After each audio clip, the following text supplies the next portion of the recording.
This is Lolly Daskell from Lead From Within, the author of The Leadership Gap, and you're listening to Success is a Choice with Jamy Bechler.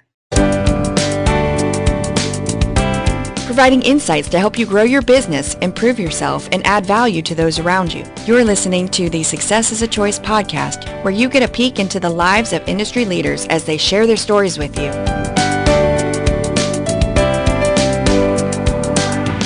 Welcome to Success is a Choice podcast. I'm your host, Jamy Bechler, and today's guest is Jeff Brown, who is the host of the Read to Lead podcast. He is also a speaker and podcast coach.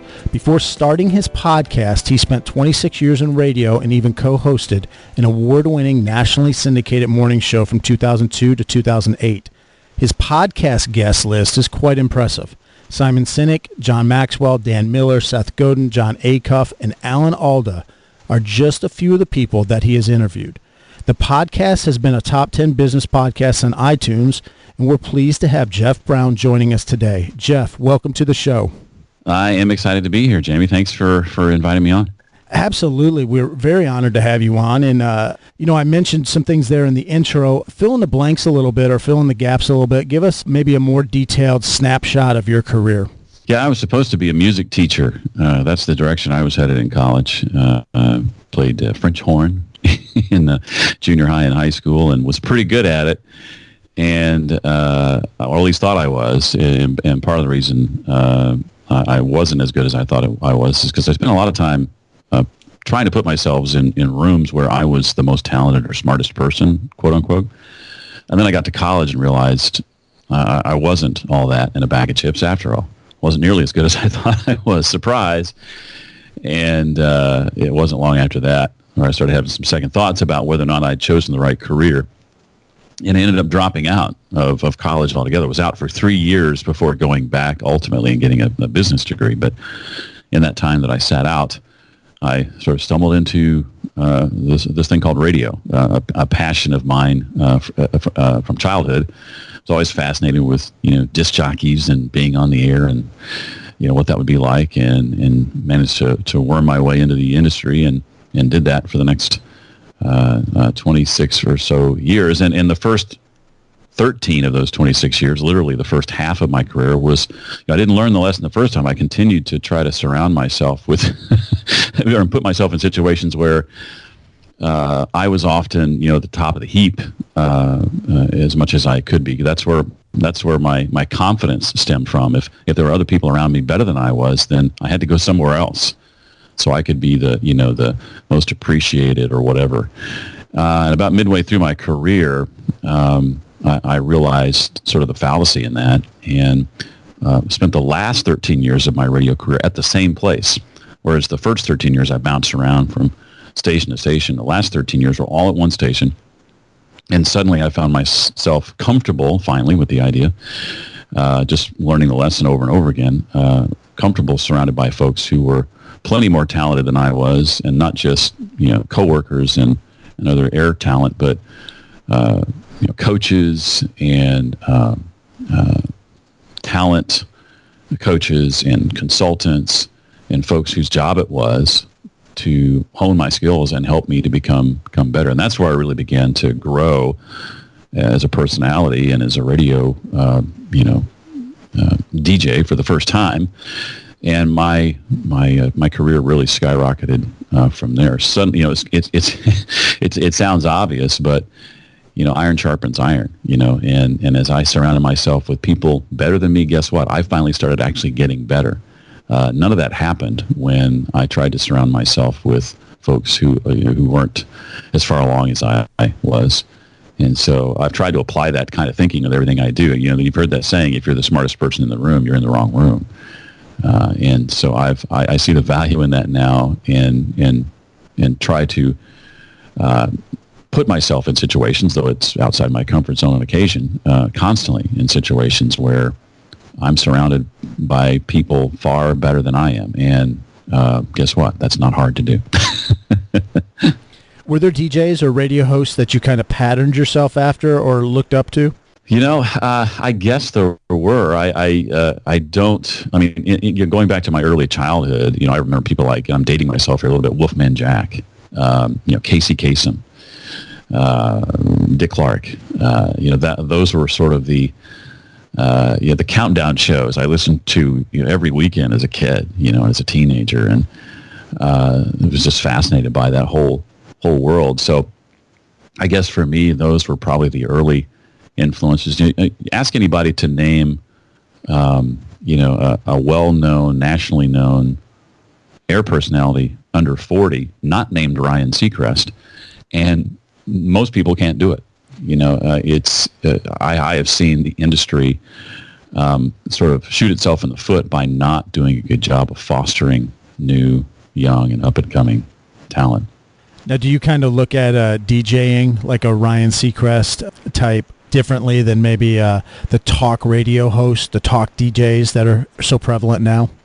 Well, I guess it depends on the day part. I did mornings on a music-driven station, but mornings on just about any station, whether the format is talk or music, the morning show is mostly talk. There's a song here or there, but it's not much unlike typical talk formats. So the topics might be far different than, say, a politically driven format or a news-driven format. A music-driven station, depending on the format, you might be talking to 28-year-old moms, but it's still often heavily talk-driven. Now, the other day parts at music formatted stations, you're in the background. Yeah, people who are listening have you on in the background, and your job is to just play the songs and keep them going. And if you talk at all, it's not for very long. But mornings are different, and that's where I had a chance to spend the better part of my career, at least the last 6 years I was on the air, doing mornings and trying to impact people's lives to the extent you can in that position by helping them start their day in the right way. So did you have a nickname? Did you go with the default Downtown Jeff Brown? I'm not going to deny that. There was a season where that might have been something I answered to. I wasn't always Jeff Brown on the radio. There were times where I did go by had a different last name, but was always Jeff. And so, it depending on the person, depending on the kind of radio you're doing, there might be plenty of reasons for changing names. Oftentimes names are hard to pronounce or hard to spell, and if you're in a position like that, you want to be memorable and that sort of thing. In my case, I did radio for a while in one particular market, and then went to another station and decided to just change the last name for that reason. I was at another station in the same market and decided personally I didn't want to be associated with that other station that I used to work for anymore. And then that kind of stuck, and I continued to use that new name for quite a while after that. In fact, until I think not until my radio career ended, but almost.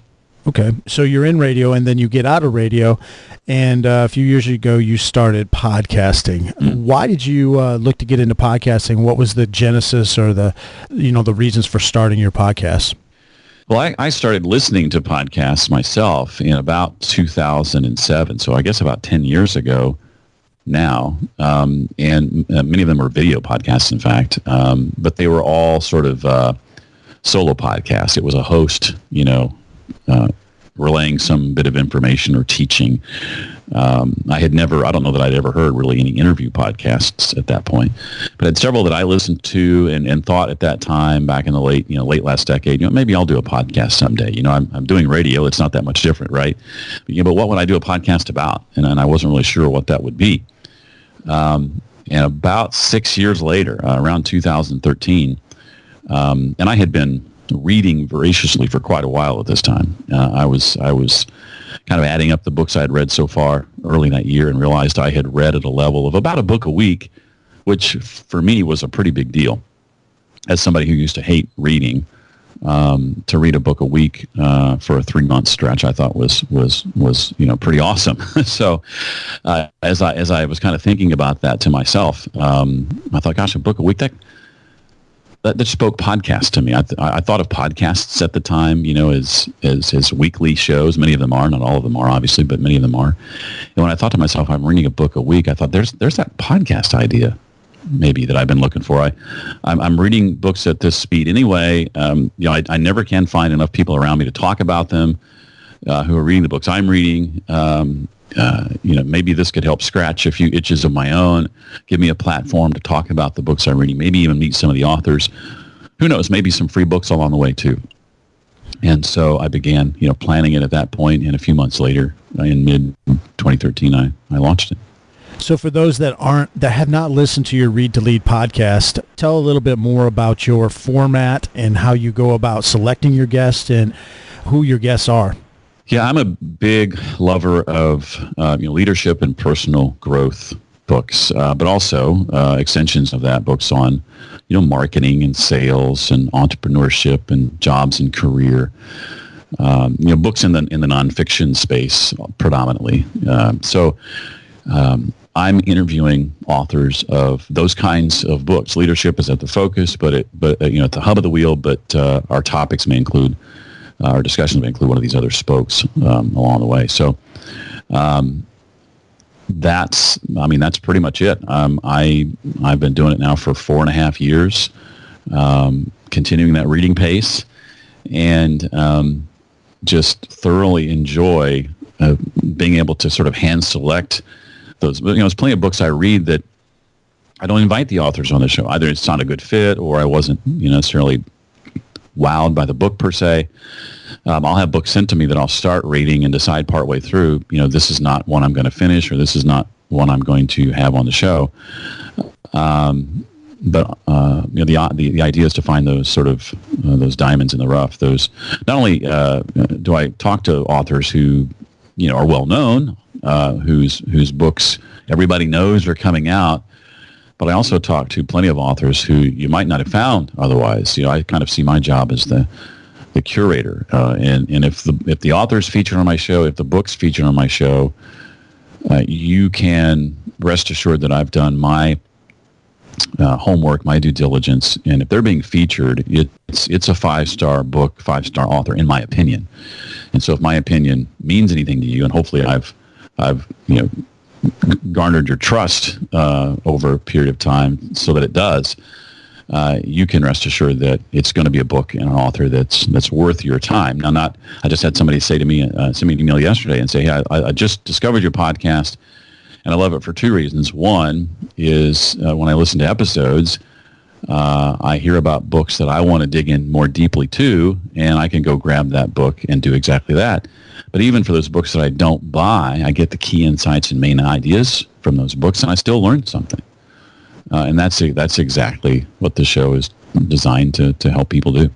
I mentioned some of the guests that you've had on in the introduction. Who have been some of the more memorable guests? Doesn't even have to be name recognition, but some of the ones that kind of stand out to you as you've interviewed people the last few years.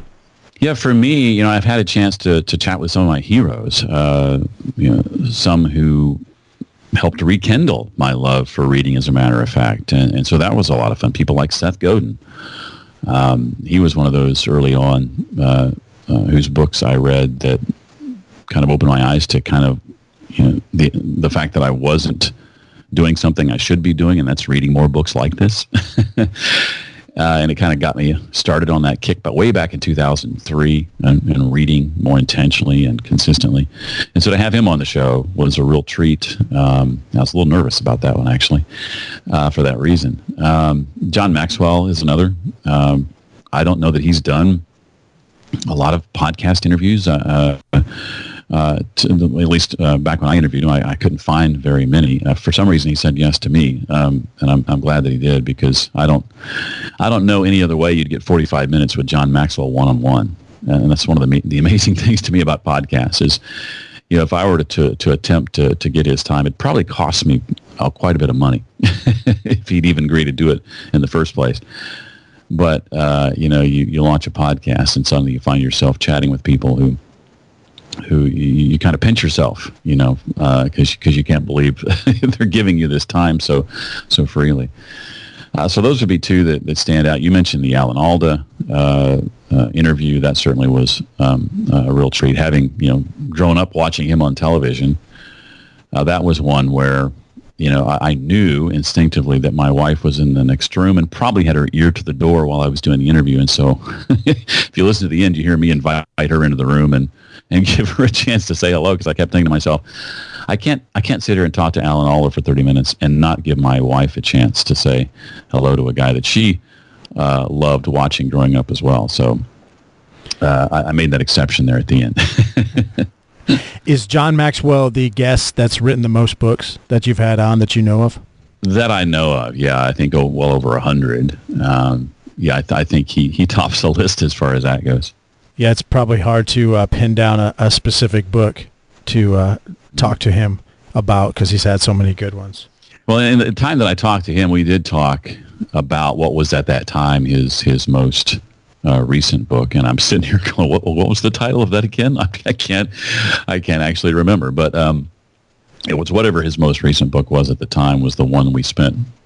Well, was the one I did. Intentional Living, was it? That was it. Yes, thank you. Intentional Living, and that's what my questions were designed to gear toward. Now, did John limit his answers to that book? No. John, in his infinite wisdom, shared from his just plethora of knowledge, and so I appreciated him doing that, despite the fact that I was digging into a particular book. He answered my questions and went far beyond what I was asking in most cases. We'll return to our conversation with Jeff Brown in just a moment. If you like books, and you probably do since you're listening to this podcast today, then you'll love that our friends at Audible are offering our listeners a free audiobook download at the website audibletrial.com/success is a choice. You can download a book from one of Jeff's top-notch author guests, such as Seth Godin, John Maxwell, Simon Sinek, or even Alan Alda. Just visit the site audibletrial.com/success is a choice and choose from more than 180,000 titles. And now, back to Read to Lead's Jeff Brown. Have you had any surprises when you've talked to guests, things that kind of threw you for a loop or that you just absolutely wouldn't have expected them to say or done? Gosh, what a question. I guess if I were to use, or the first thing that comes to mind would be the Seth Godin interview. And this, I think, is credit to Seth's ability to understand what makes a memorable interview for the host. He's really good at naturally and effortlessly complimenting the person who's interviewing him. He's a master at that. And if I were to give advice to people who do interviews, by the way, Jamy, you're doing a great job, it would be to compliment the host much more naturally and effortlessly than I just did. But Seth he's just a master at that. There was a point where I mentioned my work as a podcast coach and mentor and a struggle that many of the clients that I work with have. And I said, what advice, Seth, would you give them? And without missing a beat, the first thing he said, well, the first thing I'd say to them is how smart they were for hiring you as their coach. And then he went on to answer the question. And that just blew me away. I just thought, oh my gosh, that's amazing. I mean, for somebody of that caliber to say something like that, whether it was just a buttering up attempt or whatever it was, I don't know. I really appreciated it, and I thought, wow, that he just made me look awesome. And you just remember that, you just don't forget things like that, and that makes you appreciate that hero all the more. And is that when you went and got your wife again to come into the room so she could hear that as well? Well, if she had any sense of who Seth Godin was, it might have carried some weight, but I don't think he's on her radar like Alan Alda is. Well, related to that, you do a lot of podcast coaching as well. What kind of advice would you give to somebody that's thinking about starting a podcast? Well, I would start by saying make sure you understand the single biggest mistake most podcasters make, and that's a lack of focus. There are a couple of things I walk people through to ensure your podcast does not have a lack of focus, and that's starting by asking yourself two questions. One is, do I have a carefully crafted worldview, which is another way of saying, have I answered the question why I'm doing this? And am I articulating that why at the outset of every show? And do I know who my ideal listener is? And that's something in the podcast space often gets called an avatar. In radio, we call it an ideal listener. And so I want people to understand what their why is and make sure that they're articulating that effectively so that their listener knows what it is, and it's communicated in such a way that the listener can get excited about it and get behind it. Because as Simon Sinek says, people don't buy what you do, they buy why you do it. And it's important that at the outset of every episode, everybody understands that. And so, almost 200 episodes into my show, that's something that listeners hear at the outset. I sometimes get asked, well, after you've done that 20 times, isn't that enough? I think as podcasters, you have to realize that every time you publish, there's always somebody new coming to the party. And so imagine yourself walking into a party where you don't know anybody, and there's nobody there to greet you, there's nobody to welcome you, nobody to introduce you around. You kind of feel out of sorts. But go to a party where you don't know anybody, and instantly somebody welcomes you into the room, lets you know where this thing and that thing is, introduces you around to people. Suddenly that's a completely different experience, and that's the kind of experience new listeners need to have in your podcast. And a carefully crafted worldview helps give context to what's to follow, and it really, really helps that new listener wrap their head around what's going on. And then just the understanding of who your ideal listener is. You have to know who you're talking to when you open your mouth. And it's also when you narrow that person down, that persona, to an individual, and you go so far as to say, printing out an image from the internet or tearing from from a magazine, an image that in your mind represents that person, and putting that in front of you as you're recording, that can help dramatically, because now you have that reminder as to who you're talking to. But more than that, or as much as that, I should say, it's a reminder that you're talking to one person always. As podcasters, we like to think of ourselves as being on a stage and our listeners filling the seats in the auditorium. This is a one-to-many medium, but more than that, it's a one-to-many, one at a time medium. And when you force yourself, Jamy, to talk to one person every time you address the listener, every single person listening feels as if the person you're talking to is them. Is there a guest, someone out there, one or two people that is kind of on your bucket list that you would love to get on the show at some point? Yeah, there's a couple of no's I've gotten along the way. There's 4 that immediately come to mind.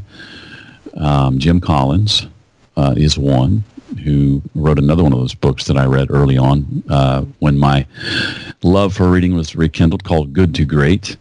There's Pat Lencioni, who's written a lot of books I've enjoyed. One of my favorites, The 5 Dysfunctions of a Team. And more recently, a couple of no's have come from folks like Megyn Kelly, who now has her own morning show on NBC called Megyn Kelly Today. Wrote a book last year called Settle for More. And even more recently than that, Chip Gaines of the Fixer Upper television show, Chip and Joanna Gaines. He's written a book called Capital Gains that I wanted to get him on and talk about. And those are some of the no's I've gotten that if I could snap my finger and sit down for those folks for 30 minutes, that'd be awesome. As you talk to your guests, you've talked to a lot of very successful guests.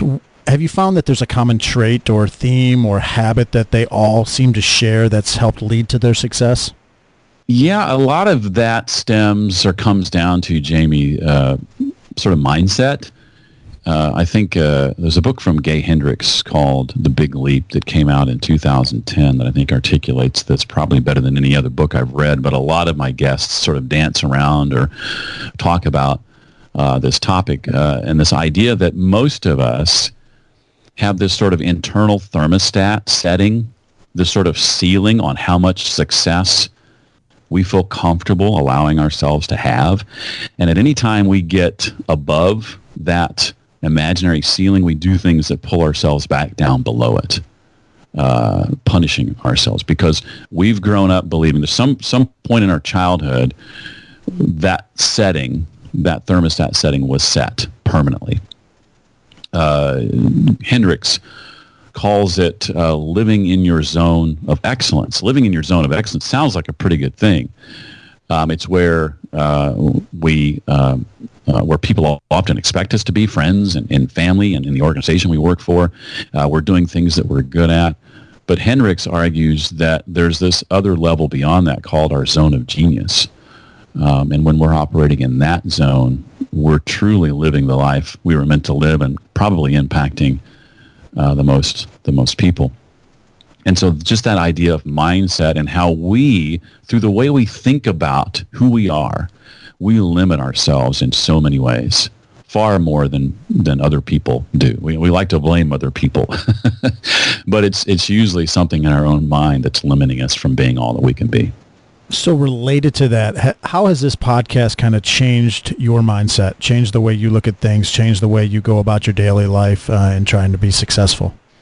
Well, for one thing, it's kept me on track these last several years in reading consistently and intentionally. I have to, right? I mean, I do it because I want to, but I also have an obligation to my listener to continue doing that. And so by doing that, I've continued to just, I feel, grow immensely. I don't read books necessarily to take notes and make sure, I got to make sure I remember all this stuff that I read. People often ask me, how do you remember what you read? I don't remember everything I read. I read more than that to impact how I think and how I conduct myself and how I view the world. And I'm always looking for not just reading for affirmation, but also reading to be challenged, to have my thinking on certain things challenged. And so I've just sort of taken this idea of lifelong learning, and I always want to be doing that. And to me, one of the best ways to continue learning is to grab a book and to open it up and start reading. People who are infinitely smarter than I'll ever be have taken a lot of that knowledge and put it in a book. And if you can get one great idea in exchange for that $20, I think that's money well spent. Well, we talked about John Maxwell earlier, and he's written obviously hundreds of books, but he's had a couple on facing challenges and failures. One is called Failing Forward, and one is called Sometimes You Win, Sometimes You Learn. Have you had a favorite failure? Have you had a big challenge that you've overcome throughout your career?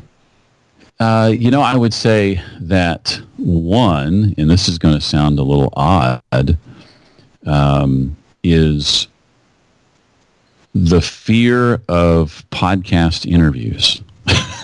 I'm doing one right now. But there was a time, and I can't explain why, Jamy. There was a time early after launching my own podcast when I got asked to be on other podcasts. And that was something I hadn't thought about doing. I thought, why would somebody want me on their podcast? Was the thinking at the time. I mean, talk about, limiting yourself and being, narrow-minded in your thinking. And when I got the first invitation, I thought, oh, wow, somebody wants me to, okay, sure. And the first couple of times I did that were not very good. I was nervous. I was anxious. There were times in the first couple of ones I did where I could barely open my mouth to speak, and the questions being asked were questions about me. Who more qualified to answer those than me, right? It wasn't like I was being asked difficult questions, and I had to wrestle with that. I had to kind of figure out why that was. I spent the better part of my radio career turning on a microphone and talking to at any given moment to thousands of people and not thinking twice about it. And here I was, and that was live too. Here I was in a moment where it's just me and one other person, and it's being recorded. It's not even live, and suddenly the anxiety was through the roof, and that was really tough at first. It was like, why is this happening to me? Why? And it's not like I even knew it was coming. I went into the interviews not really thinking, too much about it, and then suddenly the questions start, and I would freeze. And it was embarrassing. I mean, gosh, it was embarrassing. Let's assume some heavy editing went into those those first few interviews. But yeah, obviously I got past that and was able to work through that anxiety. But that was tough. Are there some other podcasts that you actually listen to? Obviously we'll put yours in the show notes, and we want people to go subscribe to yours. Are there when you're not doing your podcast, are there podcasts that you consume? Well, the Success is a Choice podcast, obviously. That would be numero uno. Well played. I appreciate that. I've always liked Michael Hyatt's work. He's had a couple of podcasts over the years. He just started a new one called Lead to Win, I believe it's the name of it. I think he's refined his podcast journey considerably since when he started, and doing a really good job. I like Ray Edwards' podcast, the Ray Edwards Show, quite a bit. There's a podcast from Dan Miller called the 48 Days Radio Show, which I listen to. And then there's one from former radio consultant buddy of mine named Mark Ramsey.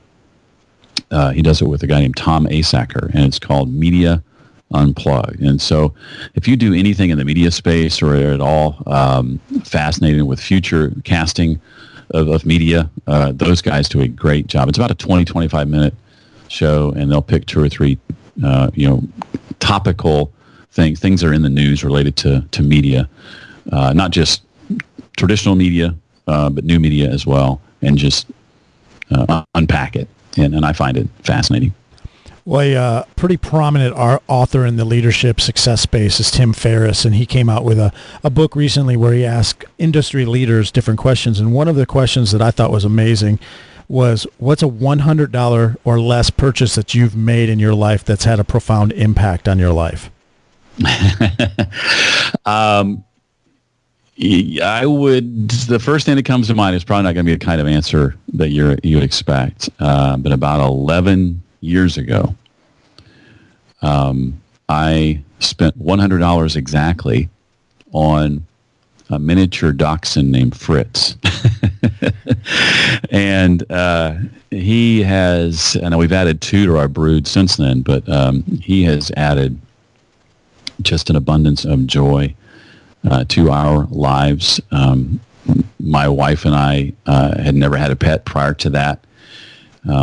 Even the way he came about was kind of funny. It happened through my radio show and a funny moment on the air that sort of obligated me to get my wife a dog. I won't go into all the details, but Fritz ended up being that dog. He was supposed to cost more than that. I won't go into all the details as to how it turned out to be $100 even at the end of the day, but that's what it was. And he's still with us, and we just can't imagine life without him. Jeff, where can people connect with you or learn more about you or your Read to Lead podcast? Well, the easiest way to find me is at readtoleadpodcast.com. That's where you'll find the podcast, obviously. And then I also run a book club comprised of listeners to the show where we meet every week and talk through a particular book we've been reading that month, and that's at readtoleaduniversity.com. Excellent. We'll be sure to put those in the show notes so that people can check those out as well. And Jeff, appreciate your time. Know you're busy, and love talking to you. Love your podcast. Big avid reader myself, so I love listening to you talk to guests that have written books. So thanks a lot for your time, Jeff. My pleasure. Thank you. If you've been listening to this podcast for a while, then you know that I'm a big fan of books and reading. Jeff Brown's Read to Lead podcast is right up my alley. It's often been said that readers are leaders. I highly encourage you to check out his podcast. And we appreciate you tuning in today. Please share this episode with others that you know who like to read. Also, you can help people become more aware of this podcast by leaving a 5-star review. Ratings and reviews are the lifeblood of a podcast. Thanks so much, and until next time, remember that success is a choice. What choice will you make today? What choice will you make today?